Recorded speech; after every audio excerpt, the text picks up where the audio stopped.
it's fair play, fair game, fair play. Good morning, everyone, and welcome to the public meeting of the Standing Committee on Economic Development and Environment. My name is Robert Hawkins, and I am the MLA for Yellowknife Centre and Chair of the Standing Committee on Economic Development and Environment. Before we begin our presentation, I'll ask my colleagues to introduce themselves around the room, and as always, I'd like to start on my far left, and we'll begin and work our way through the room. Please, if you begin. Thank you, Mr. Chair. George Nearsu, the MLA for Mackenzie Delta. Good morning, Danny McNeely, MLA for the Sawtooth. Oh, thank you, Mr. Chair. MLA for Frame Lake, Julian Morse. Thank you. Good morning. I'm Shauna Morgan, MLA for Yellowknife North. Good morning, folks. Thanks for joining us. I'm Kate Reed. I'm the MLA for Great Slave. And thank you again. Today, committee will receive a briefing from the Honourable Minister of Industry, Tourism and Investment with respect to GNWT's arts funding redesign. I know I'm very eager to hear this presentation, including our millions of subscribers around the world.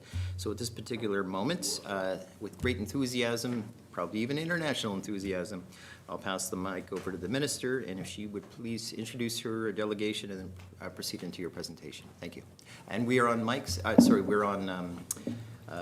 we have the AV team here, so don't worry about pressing the buttons to operate the mics. Thank you, please. Thank you very much, Mr. Chair, and good morning, members of the committee.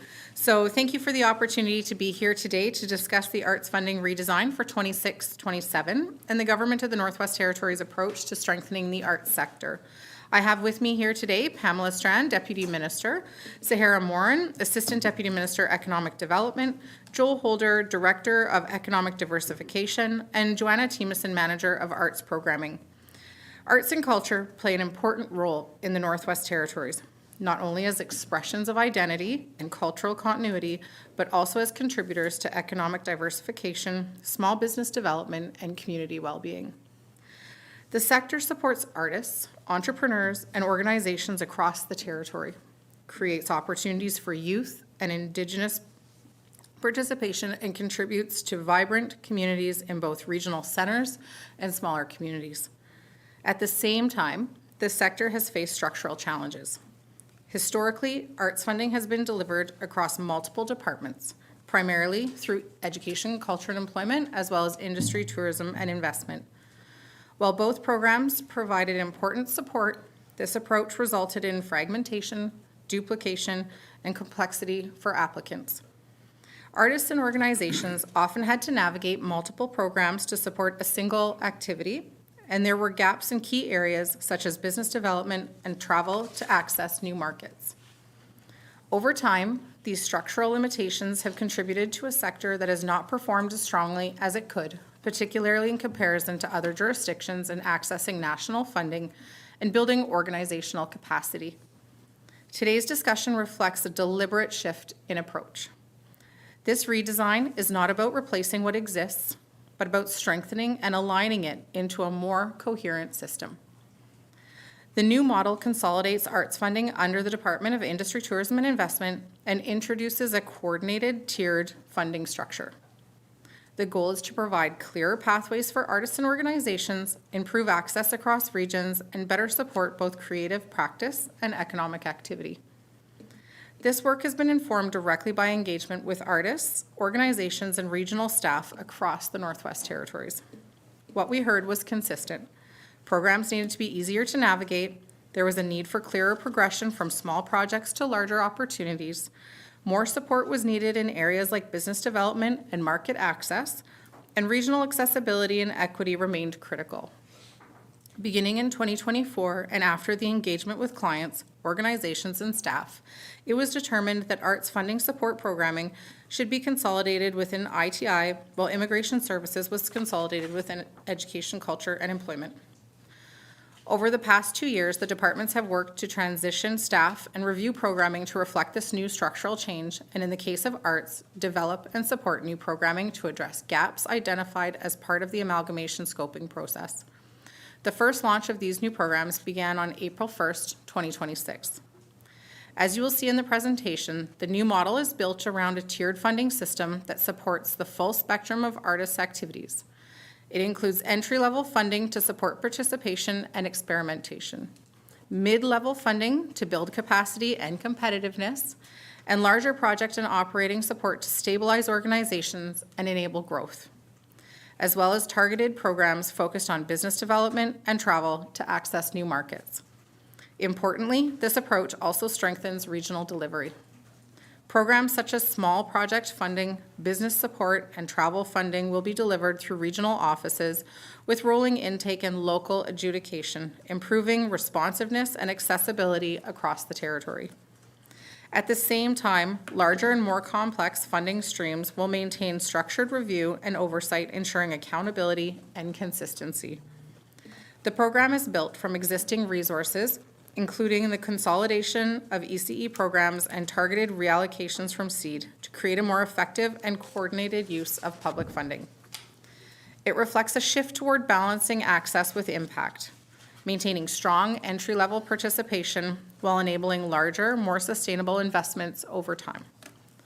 The redesigned approach is outcome-focused. It is designed to improve participation across regions, provide dedicated arts funding that addresses previous known gaps, strengthen arts organizational capacity, increase access to external and federal funding, and support a more sustainable and coordinated arts sector over time. Ultimately, this is about ensuring that public investment in the arts delivers lasting value to residents, communities, and the broader economy. It is a model that supports both cultural expression and economic opportunity while remaining responsive to the unique context of the Northwest Territories. With your permission, Mr. Chair, I would like to invite Joel Holder to walk committee through the elements of the redesign, including the funding model, program structure, and implementation approach. Thank you, Mr. Chair. Thank you, Minister, for your opening remarks. We'll now proceed to Director Holder. If you want to walk us through the presentation, I believe you have the magical clicker. And I'll just let you know or remind you, in case you already know, it is a slow delay process, so just give it a second to do its thing. As you go. We're ready whenever you're ready. Great. Thank you. And thank you for this opportunity to present today. I'll now walk you through the redesigned arts funding approach for 2026-27. This redesign is about strengthening the sector, not overhauling it. The changes reflect extensive engagement and an internal review, and the focus is on improving access, coordination, and long-term growth. I want to emphasize that arts funding supports both economic and social outcomes. It is important to view the arts as part of the broader economic system. It contributes to diversified livelihoods, especially in smaller communities, and art supports self-employment and small business activity. Lastly, ITI recognizes art plays a key role in community identity and well-being. The previous funding programs were split across ITI and ECE. The split created duplication and confusion for clients, and often artists had to navigate multiple programs for one activity. There were also gaps in support for key areas like business diversification and growth and ability to access new markets. At a micro level, the sector was underperforming relative to other jurisdictions. All this pointed to a system design issue, not a lack of talent. The feedback we heard on programs was consistent across regions and disciplines. Artists found art programs difficult to navigate and access. There was strong demand for dedicated support to activities of small arts businesses, artist travel, and touring for market access. We heard there was limited ability to grow beyond small project funding, and there was the importance of maintaining regional accessibility. ITI has continued commitment to supporting individual artists and arts organizations. We are not shifting to a purely commercial model. Non-commercial and cultural expression remains core to our programs. Regional responsiveness continues to guide delivery, and our existing clients will still have access to support. This is about improving the system, not replacing its values. It is important to emphasize that this model continues to support non-commercial art. Not all artistic activity is tied to economic outcomes, and that is intentional. Cultural expression, language, and creativity are foundational to strong communities. The model maintains dedicated space for non-commercial artistic practice. This balance is essential to ensuring both artistic integrity and sector growth. This funding redesign should be viewed as the delivery mechanism for the broader art strategy. The strategy sets direction, while this model translates that direction into action. It aligns directly with priorities around participation, capacity, and sustainability, and strengthens both cultural expression and economic development objectives. Arts funding isn't restricted to commercial endeavors. We continue to also support non-commercial art. And importantly, it allows us to sequence growth rather than take a one-size-fits-all approach. This ensures the strategy is not just aspirational, but operational and measurable. The funding structure is a tiered model aligned to sector development. Each level serves a different purpose, from access to stability. It is designed to support both individuals and organizations, while new additional streams target specific gaps like business and travel. And the Artist to Market is a program that develops artists to participate in a southern market opportunity. The overall model is both flexible and scalable across disciplines and enables clearer navigation for applicants. This table shows ITI Art's 3 main funding envelopes. Oh, my God. Just slow down. 1 second.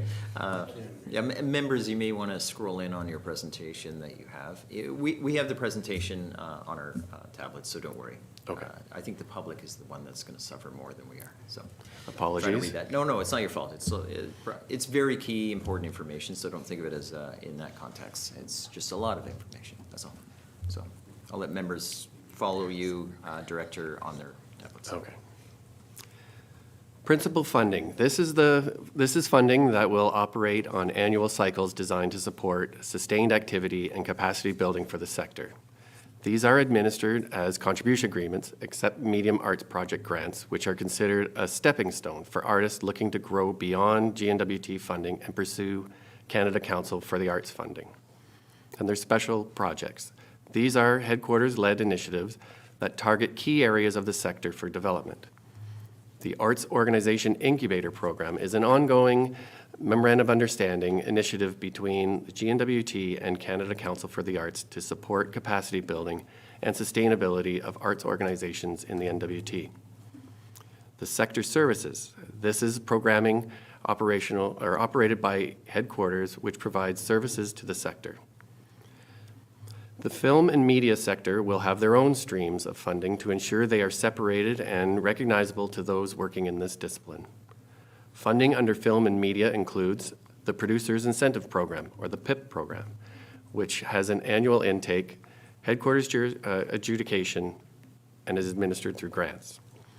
Film and media sector initiatives funding has also an annual intake. It's headquarters adjudication and is provided through contribution agreements. Support to film and media organizations will be supported through the Arts Operating Fund. Film rebate programs will remain as a separate stream of funding for a target audience of guest producers, NWT co-production partners, and NWT production companies. We are working towards a coordinated and sustainable ecosystem, one that supports both creative practice and economic activity. We are focusing on growing arts organizations, infrastructure, and partnerships. By building capacity, this will help in accessing federal funding and national markets. Over time, this supports a stronger and more resilient sector. One of the key improvements is a clear progression pathway. Artists can start with small projects and then move into larger opportunities. The medium funding will strengthen capacity and competitiveness at the large and operating funds support scale and sustainability. This aligns more closely with federal funding systems and helps build long-term success, not just one-time funding. Previously, business and travel supports were dispersed among several programs. Now they are integrated into dedicated, clearly defined programs. Business support helps artists build their business products and services. And travel funding supports market access and exposure. The Artist to Market program provides coordinated opportunities for cohorts of artists. These were long-standing gaps identified through engagement that have now been addressed. The total program envelope is approximately $2.06 million. This funding is a consolidation of ECE programs and seed reallocations.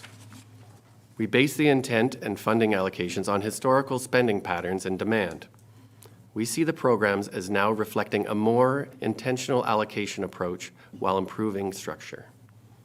The programs are designed to support both access and long-term growth. We have intentionally shifted towards fewer, higher impact investments while still maintaining access at the entry level. The operating funding will stabilize key organizations, creating stronger pathways to scale through the large fund. Our approach will balance immediate access with long-term sector growth. These choices also align with best practices in other jurisdictions. Adjudication is shared across headquarters and regional responsibilities. Medium funding uses peer review through the Arts Council, and larger funding involves structured evaluation processes with clear scoring based on merit, feasibility, and impact. This improves transparency and consistency and supports confidence in funding decisions. Another key improvement is stronger data collection, and we are moving towards a centralized digital intake system. This will improve tracking and reporting with focus on key indicators like participation, regional distribution, growth, and funding leverage. We will use this data to support ongoing program improvements. The final improvement in this model is a stronger focus on measuring outcomes.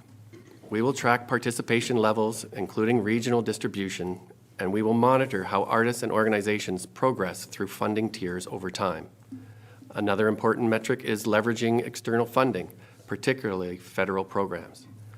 We will also look at broader indicators like organizational stability and activity levels. Over time, improved data systems will allow for more informed decision-making and further transparency. In conclusion, for artists, the programming means easier access and clearer pathways with consistent support regardless of location, including better access to markets and development opportunities. For organizations, there is more stability and growth potential. Overall, the system is designed to enable success over time, not just provide one-time support. This redesign strengthens the foundation of the arts sector. It improves coordination, access, and accountability while maintaining core values of cultural support. And it positions the sector for long-term growth and better alignment with natural opportunities.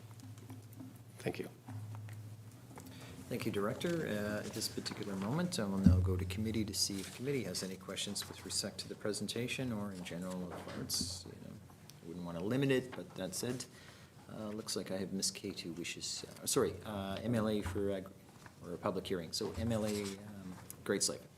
She'd like to go first, and that's the one. Then followed by MLA for Yellowknife North. Thank you. Please. Thank you very much for coming here today, and thank you for your presentation. As the minister is well aware, Mr. Chair, I am a huge fan of the arts. I campaigned on the arts. It's very, very dear to my heart. And I really do appreciate that you've taken the time to take to heart some of my criticisms of the move from ECE to ITI, which is I don't want it to be considered only through the economic lens. And I'm hearing that in your presentation, and I appreciate that very much. To the meat and potatoes of the redesign, I'm so glad, and I appreciate the willingness to revamp programming based on what you heard, what's working, what's not. I'm very hopeful that this new approach will meet artists with what they need. Going to very basic question to get us started. I know that there was, in the transition for this year, there were some funding application hiccups. It wasn't really certain when the deadlines were. And so I'm just curious, have these processes been ironed out, and will then the application stream deadlines be flexible or seasonally based, or what is the approach for per stream going forward? Thank you, Mr. Chair. For that, Minister, I'll start with you, and feel free to redirect as necessary. Thank you. Thank you so much, Mr. Chair. So yes, Mr. Chair, we're absolutely working through hiccups. We ended up doing extended deadlines in order to kind of acknowledge that people needed time in order to familiarize themselves with the changes to the program. In addition to that, we have, in acknowledgement, sorry, of the member's second question, we do have programs that are rolling application processes, understanding that, you know, there are different projects that come up at different times of the year, and then some that are set deadlines. For example, our operating funding has set deadlines because that is one where large applications need to be weighted against one another. Thank you. Thank you for that. Anything further? Yeah, thank you so much, Mr. Chair. So one thing I do want to bring up, because it's a conversation that I have here locally in Yellowknife, and I recognize that regional centers and communities might have different but perhaps aligned conversations around, is the concept around the gap in funding that can be used towards establishing spaces.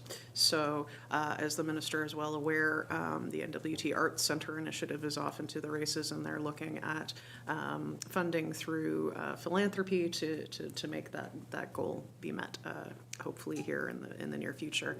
There's also a Yellowknife-based collective that's looking for city space, and they're working through city processes, and that's also really excellent to see. But what I do hear from artists, and when I do key into these discussions, there are performers who are, you know, mainly having to rely on 19 plus spaces, venues, to perform, to create, and we're sort of in this interesting middle space where I would say there is a demand for the performance spaces, the rehearsal spaces, and the lack of ability to get that ball really rolling.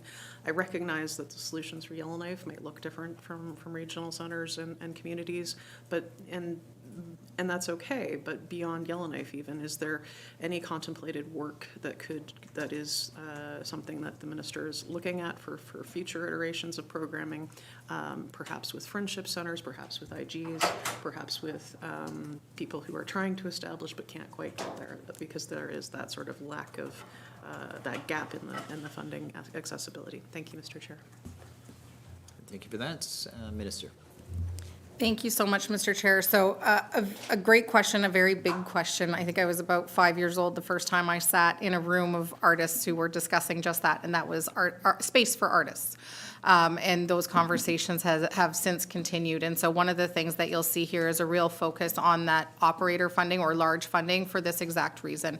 Being able to support organizations for established spaces and for the ability to come together to create art is one of the strongest tools that we have as a territory in order to leverage additional funding and to build on successes that we've seen in other jurisdictions as well. And so just want to acknowledge what the member is saying, both with my ITI hat, but also with my education, culture, and employment hat, and working with some of the organizations in the territory in order to help continue to build those spaces as best as we can, you know, with an all of government approach, as you know, we definitely work to do. And in that, Mr. Chair, there are, I guess, different conversations unfolding, but all that to say that absolutely we are looking to make sure that we are supporting artists to build spaces. We have about 175 different arts organizations that are currently registered in the Northwest Territory. So obviously, you know, like the member acknowledged, it's going to look different in Yellowknife versus regional centers and small communities. But that was one of the key creations of separating out these funding streams and making sure that we have clear pathways for leveraging and building on our art sector. And I don't know if anybody has anything that they would like to add, and I'm going to look to my left on this one. Through the chair? Yeah. Thank you. through the, yeah, it's got to, Yes. Alberino, it's all good. no, it's got to go through the chair, and it's being recorded as well as it's being broadcast to our millions of followers around the world, so if you speak without it being on the mic, they'll never hear the benefit of your great wisdom. Ms. Timmonson, did I say right? Yeah. Thank you. Please. Thank you. Thank you, Mr. Chair. I think the only thing else that I could add to that is that that's part of what the Canada Council for the Arts MOU is for, is to help establish regional arts organizations. So the arts organizations can be the one to develop those programs, those spaces, and then work with the artists regionally and community-based to provide those spaces. As artists can't, it shouldn't be on the onus of the artist to develop those spaces, that if, by building capacity and stability through organizations, that's where that growth and nurturing can come from. Thank you, Ms. Stevenson. Back, now I have MLA Morgan at this particular time and no one else at this second, so please, when you're ready. Thank you, Mr. Chair. I'm going to start with a bit of reflection and philosophizing, but I promise it will lead to a question. From my own experience being involved in the arts and visiting other countries too, I've reflected on the fact that certainly in the culture that I grew up in, we often have this sense that art is only for professionals or specialists, and there are some people that are artists and the rest of us are not. And, you know, most people will say, well, I'm not a singer, I'm not a dancer, I don't do those things. And, you know, we might pay to see other people, you know, the real professionals do it, but it's not necessarily seen as something that's for everyone. And unless you're exceptionally good at it and take special lessons, you know. But what I noticed in stark contrast visiting other countries is that in many places, art is just seen as something that every human does, no matter what. And so everyone sings. You know, there's nobody that stands up and says, oh, I can't sing, I'm not a singer. It's just something that everyone does, or everyone dances, because it's something about being human, and it's what you do in your community, and everyone does it, and it's what brings people together, and it's just part of existing in a particular community. And I find that inspiring, and, you know, you acknowledged too in your presentation that this is not just about funding commercial endeavors. This is about encouraging, you know, there's all kinds of benefits for a community in the arts. So I'm wondering if there's any kind of sort of criteria or encouragement that you explicitly give in your sort of funding parameters, or what you would sort of give people points for if they're applying for something, for people who are just generally trying to reach out and engage and include, you know, everyone in the community to participate in the arts. And I also, I mean, one of the things I have loved so much about living here in Yellowknife is that there are so many people doing that, and that it's you know, when I lived in Toronto, for example, it's like, if you're not a singer, you're not out singing. But here, partly because there's relatively few people, it's like, well, we need everyone to come out. We need everyone to be part of the community choir, and we need everyone to be, you know, taking part in the dance show or whatever, which is amazing, and I would love to see more of that, especially when it comes to children, because I think too often kids get sort of channeled early on, like, okay, you're not good at arts and singing, don't even bother, you know, like we don't want to hear you, you know, you're not good at this, don't do it. So the first question is there anything in your funding programs that specifically encourages just general wide, community-wide engagement and participation in the kinds of arts activities you're funding? Thank you, Mr. Chair. Thank you for that. Minister, I'll start with you. Thank you so much, Mr. Chair. Potentially all of it. Everything from there are small grants that individuals can apply for up to $5,000. And our focus here has really been making sure that that funding is easily accessible for Northerners that want to kind of pursue different projects. Also, that is one of the projects that has rolling deadlines, and so people can apply for it as long as funding is still there. And so, I always try to tell people, apply right away at the beginning of the year. Don't wait till the end of the year, or if somebody says, oh, I applied in March and the funding wasn't there anymore, please apply right away on April 1st again, because we like to make sure that we're seeing all of those dollars fully subscribed. From there, Mr. Speaker, we've had organizations apply for funding to be able to deliver workshops for special interest groups. One example that comes to mind is groups that have received funding to deliver workshops specifically for seniors in communities, seniors and elders. And so one could say certainly that same theory applies equally or potentially equitably to all of our grant streams, because it really depends on the applications that we get in any given year. And, a lot of times we also have events apply for funding, which are community events that do bring some of those arts, whether they are visual, whether they are physical arts, or they're auditory, that end up being accessible to communities to sit and hear and enjoy or participate in. And so it really is only limited by people's creativity that they bring to their applications. And then we do have a team that makes up our Arts Council that then vets the applications. Thank you. Thank you for that. Anything further, Emily Morgan? Thank you, Mr. Chair. And I should just add to, I certainly also support people who want to become specialists and become professionals and make a career out of this. Absolutely, we need to be supporting that.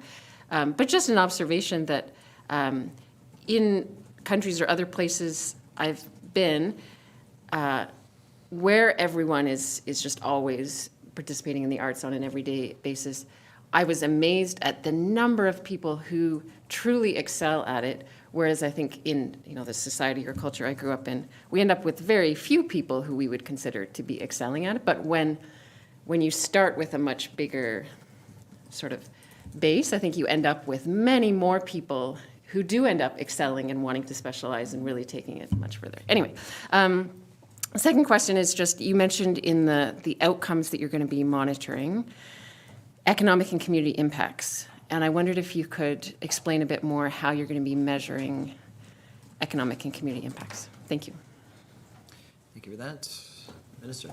Thank you very much, Mr. Chair. Mr. Chair, for this one, I'd love to be able to pass to Joanna, who can speak really about her on-the-ground experience with artists, because she works directly with artists in the territory, both through funding programs, but then also through direct supports in artist-to-market programs as well.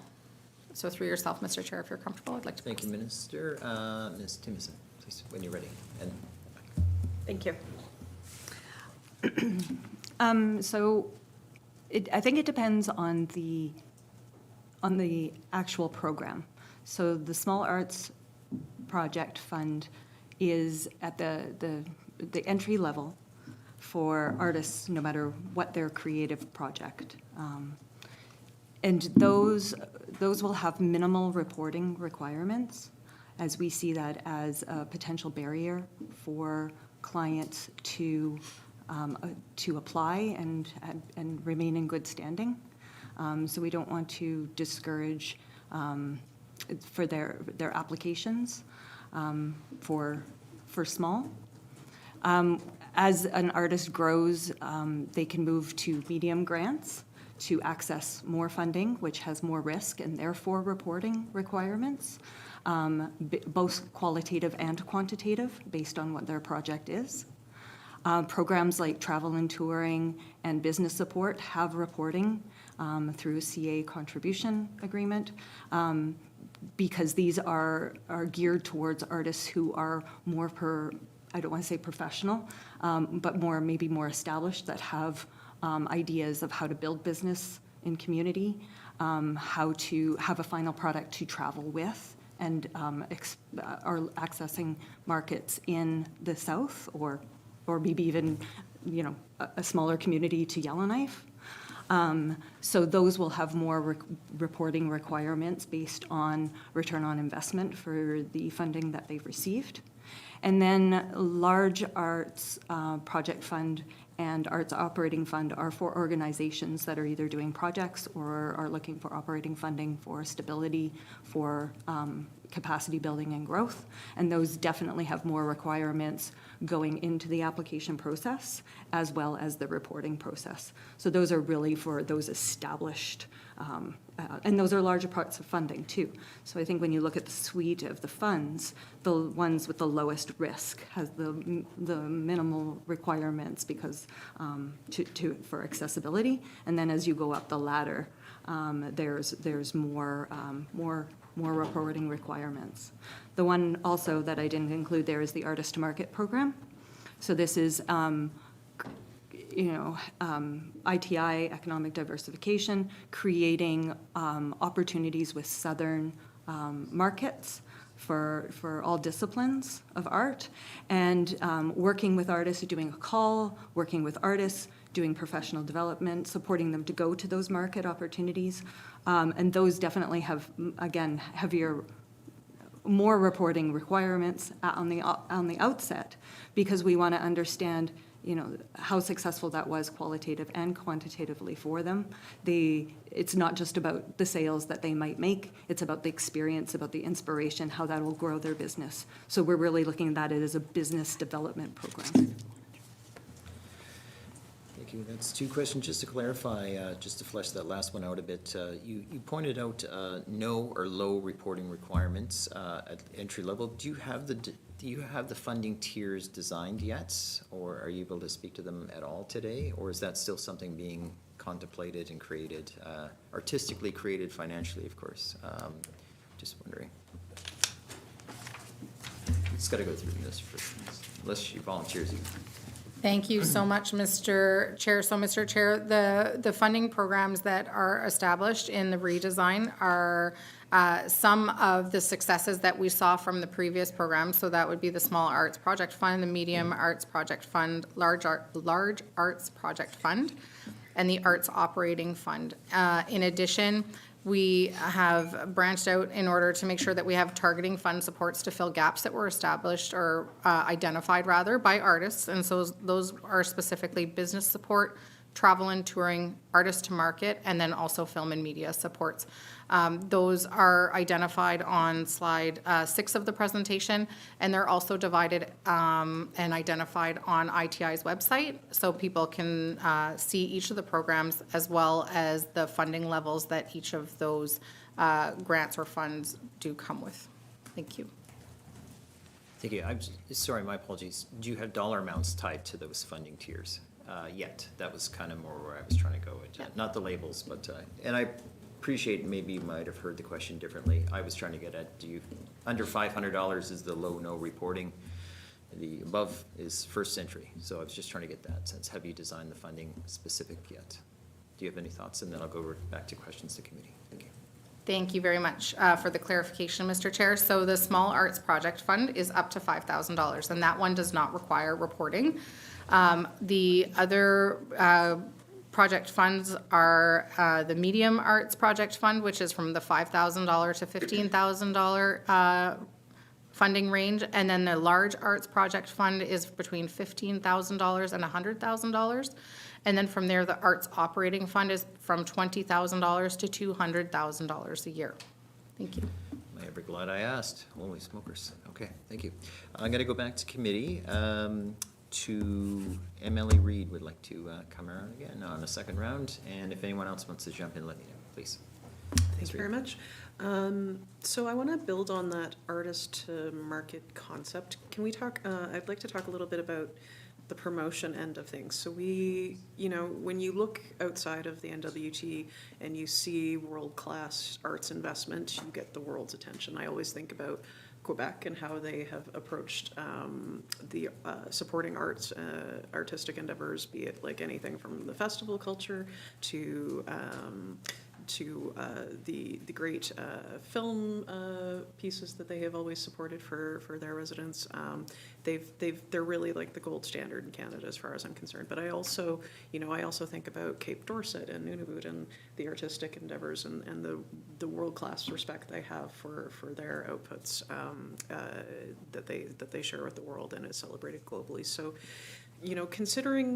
considering that if you invest into the arts, and I know the minister has spoken to this quite a lot about in the NWT film and the multipliers that you see from investing into film producers, specifically the dollars that turn around and create jobs here in the NWT, that's fantastic. But are we also considering down the line promotional campaigns and economic boosts to scale up all arts?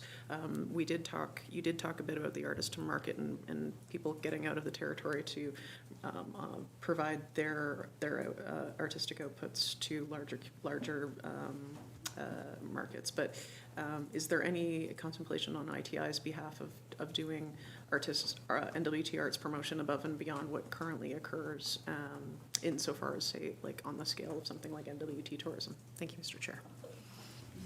And thank you for that. Minister, to MLA Reid's question.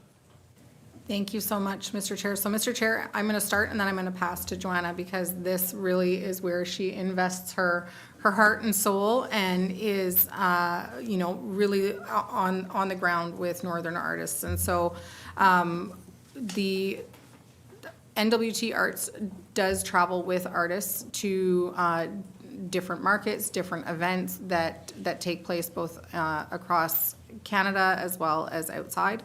And then in addition to that, have feature artists at different locations across Canada, in Vancouver, in Edmonton at West Edmonton Mall, and then also working on additional arrangements in Ontario, Alberta, and then additional ones in British Columbia, right downtown on Robson Street. And so certainly making sure that artists not only have access to very key events, and that their artwork is being showcased on the world stage, but also have access to key sales locations where they can make sure that their art is being sold and being offered next to artists from around the world and across Canada. That our artists are incredibly talented and their art deserves to be there. And so I would like to be able to pass to Joanna, Mr. Chair, to be able to speak very specifically to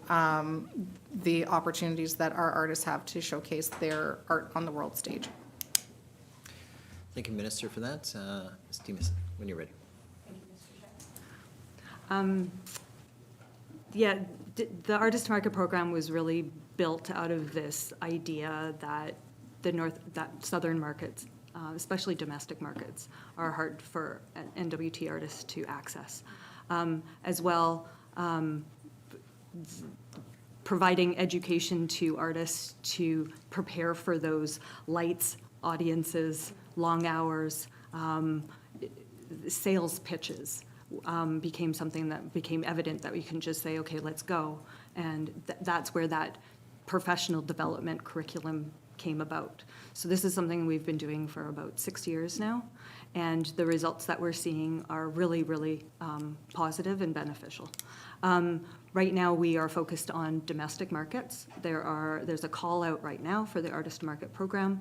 Actually, yes, it's Thursday, it closes Sunday, and that is for 5 markets in November and December in 4 locations in southern Canada. In the past, we've also taken artists to the very prestigious Santa Fe Market in Santa Fe, New Mexico. We did that 1 year, about 3 years ago. And again, results, whenever artists are, especially Indigenous traditional fine craft artists, are brought to marketplaces, like I said, across southern Canada, and this one time into the United States, the quality of work speaks for itself. It is hands down coveted, stands out, impeccable. And that is one of the benefits that artists here with being outside of the territory is the accolades that they get for showing their work in these markets. Helps to inspire them to create, helps them to inspire them to grow. You had mentioned other disciplines as well. I think that that's where we're also hoping to, as a department, lean on organizations that exist in the territory. For example, from a music standpoint, we have Music NWT. So bolstering Music NWT to grow in their capacity and sustainability will help that discipline of artists. One of the challenges that we have right now, I think, is that we do not have a visual arts organization. And depending on what the NWT Arts Center does from an execution, how they decide their mandates are and how they organize themselves, that is a possibility, but we don't know that answer yet. But we do have organizations across, like even northwards, for literary artists. So building capacity within those organizations for them to be able to have programs for their specific genre and discipline is really where we can invest into the sector. The Artist to Market program right now lives within our department and our division, but you're right, at one point, if we had a professional development like NWT Tourism, when we look at Nunavut, they have the Nunavut Development Corporation that if you go to the south, any carving you see has traveled through that Nunavut Development Corporation. BDIC used to do export, but, sorry? Prosper NWT, yes. When they were BDIC, used to do that export and have that. And maybe that is actually something on our radar to explore and see if that is a possibility. Thank you. And thank you for that. Minister, you had something to add? We've got the mics, don't worry. Thank you very much, Mr. Chair. Yes, I just wanted to add into that, that, comparatively to our sister territory, Nunavut, we have 3 staff members that are really our art champions within the department who this is their life. They live, breathe, and sleep the arts, which I very much appreciate. But comparatively, I believe Nunavut has 9 staff members who do this work. And that said, even at the same time, within these artist to market programs, there is a professional development component to it as well, where artists are supported through, doing things like, square card readers to make sure that they've got that accessibility piece, making and marketing pieces, and then also going over pricing to make sure that NWT artists are not underselling themselves given the quality of their work as well. Thank you. Thank you for that. Ms. Reid, anything further? Thank you so much, Mr. Chair.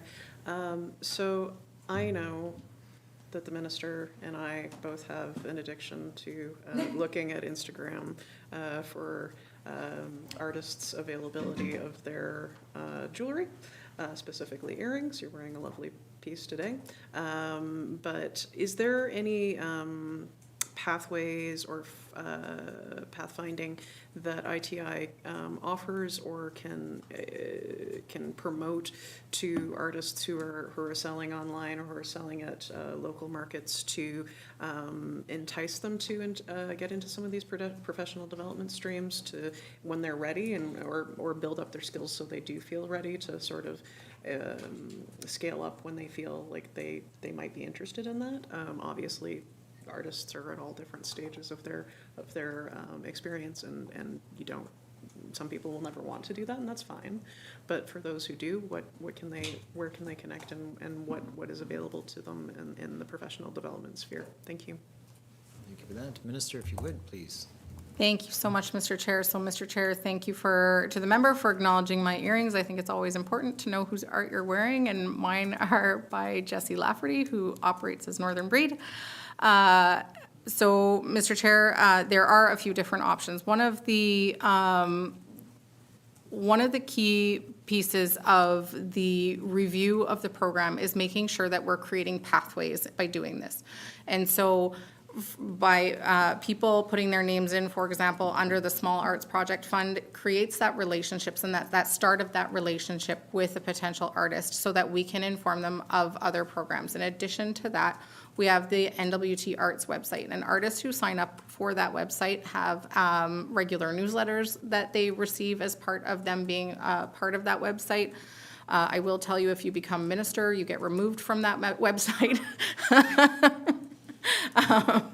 But Mr. Speaker, or sorry, Mr. Chair, there are different entry points and relationship building points that ITI takes very seriously with its artists so that people are informed of the opportunities. In addition to that, as soon as somebody does join the Artist to Market program, these other professional development pieces come with it.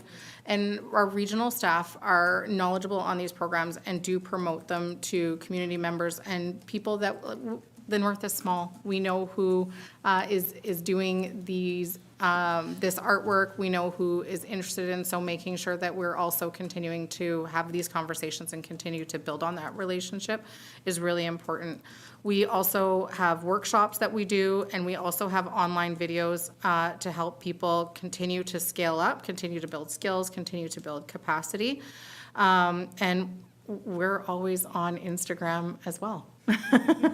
That said, Mr. Chair, I also wanted to share that Prosper NWT does have a grant that is an e-commerce grant that is specifically for people who want to expand their current existing markets so that they can really open their business up to the world.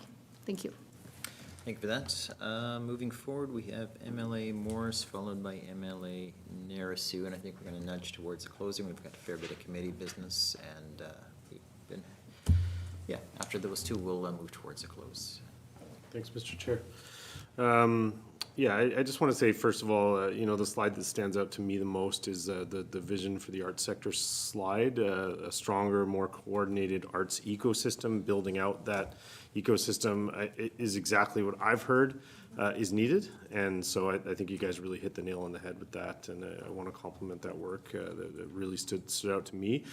Just on the point of working towards a coordinated and, I emphasize, sustainable ecosystem, I do want to raise the point that we hear from NGOs constantly, and that is the need for the recognition of inflation, of costs of doing business as they not necessarily grow, but just sustain.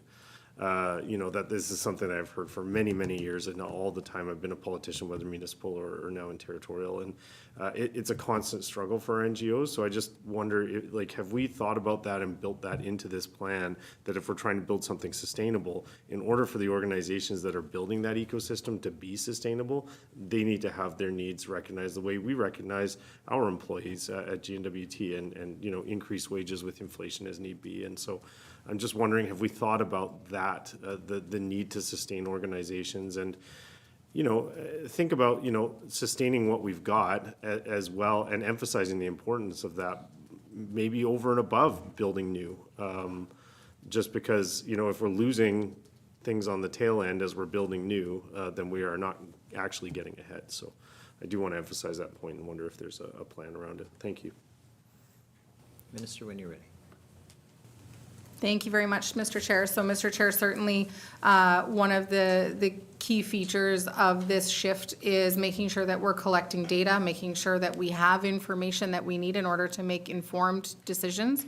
Part of that, though, is also making sure that, you know, there is freedom within the applications that come within these funding brackets. If we get to the point where we have to increase, for example, our arts operating fund above the $200,000, then we need to make sure that we have data as to what those applications are coming in at and how far off that we are as a government. And then difficult decisions ultimately need to be made. Where are we pulling those funds from? Are we having to streamline you know, some of the other funding into the arts operating fund, because we know that that's where we can, as a territory, leverage additional funding from, you know, federal partners and third party is through our arts organization. That said, I think it's worth noting, Mr. Chair, that currently we have 1,452 registered artists in the Northwest Territories, and we have 175 organizations. And so we need to acknowledge as well that we can't be everything to everyone, and as a territory, we need to make sure that we're working together to build the arts sector. Thank you. Thank you for that. Please, when you're ready. No, it's automatic, Max. Oh, it's automatic, sorry, Mr. Not So automatic, thank you.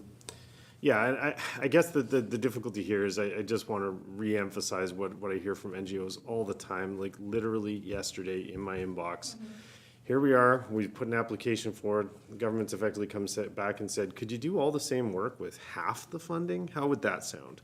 And so the difficulty that we face is just the organizations that are putting the blood, sweat, and tears into building the ecosystem that we're talking about, need stability, they need certainty, the same way anybody does when they're trying to do a job, when they're trying to build something. And so my hope is that we can get to a place where we acknowledge when we build something like this, if we just create a fixed amount and say, this is going to be the pool of funding, that over time, that pool shrinks relative to the inflationary cost of doing that business. And so while it may be an appropriate amount of money this year, it won't be next year so I'm just encouraging the government to consider that when we build these programs. And if we can't afford to build the program knowing that, we should rethink how we're going to build the program for that reason, because this is just going to be a constant problem. And I want to be careful when we're building something at the outset, especially because that is the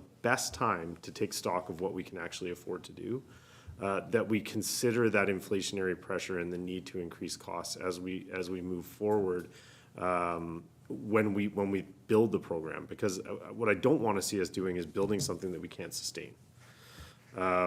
So I feel the need to emphasize that point. I think that can take the form of a question. Why? There we go. We've turned it into a question, Minister. So I look forward to your response to that very detailed question-ish. Please. Thank you very much, Mr. Chair. Mr. Chair, I don't disagree with the member that absolutely there's increased pressure on organizations, on NGOs in this territory and across this country. And I think that needs to be 100% acknowledged. We are also in a space where we are seeing increased organizations and more participation, for example, outside of Yellowknife. And so that is going to change the funding as well. One of the things that we know we need to look at is, how we can build multi-year funding into this programming as well to provide some of that certainty to be able to do different levels of projects. But like I said before, we also can't get there only as the GNWT. Part of shifting to also, large arts project fund and increasing funding under the arts operating fund is because we know that our sister territories are attracting a lot more third-party funding investments than we are. And that is happening through those organizations. So making sure that we have that funding stream to provide them with some certainty is hopefully going to help those organizations also attract additional funding streams that we're going to need to provide that certainty. So that requires, yes, us to come to the table, yes, us to continue to work with these organizations to understand what their pressures are, but it also is going to require us as a territory attracting additional funding into our arts sector too. Thank you. So I'm going to go to MLA Narasu next and then suggest we bring it to a close. And members, if you have further questions, you can take them offline with the department. And I see the minister nodding. I'm sure that'll be fine. Just reminding committee that we also have a bill to review and discuss. And of course, we also have another briefing to follow that, and all before session. And of course, unless people want to meet on Friday or the weekend, which my Friday is pretty open right now. Not seeing any enthusiasm from members on the idea of meeting on the weekend. We'll just move swiftly along. So, Mr. Narasu, MLA Narasu, you get the last round of official questions. Thank you, Mr. Chair. There are a lot of these artists out there who like to market their art, but don't have the means to, whether it's on social media or or elsewhere. Is there local or regional staff who can assist them from start to finish in applying for money? Thank you, Mr. Chair. Thank you, Mr. MLA Narasu. Minister, if you would, to his question. Thank you. Thank you very much, Mr. Chair. Absolutely. So we do have our regional staff who can help with this. We also have online videos that can support artists as well in regards to professional development and supporting them with things like pricing, business support, marketing, promotion, but we absolutely have a regional staff that can support with the applications, and the maintenance of our small arts fund is done in our regional offices as well. Thank you. Thank you for that. MLA Narasu, anything further as a follow-up? Yes. Thank you, Mr. Chair. In terms of applying for funding, as an individual or as a group, we have a tourism group in Fort McPherson who may take advantage of these funds and apply for one of the like medium, large, or elsewhere, and saying that they're going to advocate on behalf of the local artists, but some of these artists may want to work or apply on their own. Applying on their own would that discourage them, or not discourage, but say that they're not eligible because this tourism group already applied on behalf of the community. Would that make a difference in applying as an individual or as a group? Thank you, Mr. Chair. Thank you, MLA Narasu. We're fine. Thank you. Minister, to his question. Thank you so much, Mr. Chair. So, Mr. Chair, absolutely not. It won't have an impact on individual applications from artists, and I would encourage anybody that's interested in applying for, for example, the small, medium grant, whatever suits their particular project, to please apply for it. And I'm happy to have a conversation with the member anytime, or to direct the member's constituent to the regional office for support. Thank you. Thank you, Minister. That brings us to almost a close. I'm just going to ask for one clarification to help both committee and, of course, our hundreds and thousands of live streaming people probably across the north who are very interested in this. One of the stated visions, as I understand it, in the presentation about building capacity for artists and organizations to access federal funding. So I guess really at the end of the day, the NWT government can't afford to fund everything, even if we wanted to. So how does the revised funding structure achieve better access to federal funding through this updated sort of revision program, et cetera? Thank you. Minister, if you would. Thank you very much, Mr. Chair. So, Mr. Chair, I'll start, and then I'm going to pass to Joel. So, Mr. Chair, there is millions of dollars for arts funding, especially through Canada Council for the Arts, that we as a government cannot access, but organizations can. And so we want to make sure that we are getting our hands on dollars that exist out there. We also know that there are philanthropists out there who want to be able to contribute to the arts sector, and we want to make sure that they are picking the Northwest Territories. And with that, Mr. Chair, through yourself, I'd like to pass to Mr. Holder. Thank you very much, Minister. Director Holder, if you would put that question, please. Thank you, Mr. Chair. I mentioned during the presentation that we've entered into a memorandum of understanding with the Canadian Council for the Arts. They are providing funding to Department of ITI in the amount of $200,000 per year for 2 years. And with that funding, we intend to work with organizations to help build capacity and a better understanding of their need to apply to the Canadian Council for the Arts, so that they are better prepared in providing better applications, more thorough applications that are therefore going to get approved by the CCA, and then therefore they can access that larger federal funding pot. So it's through the MOU that we want to.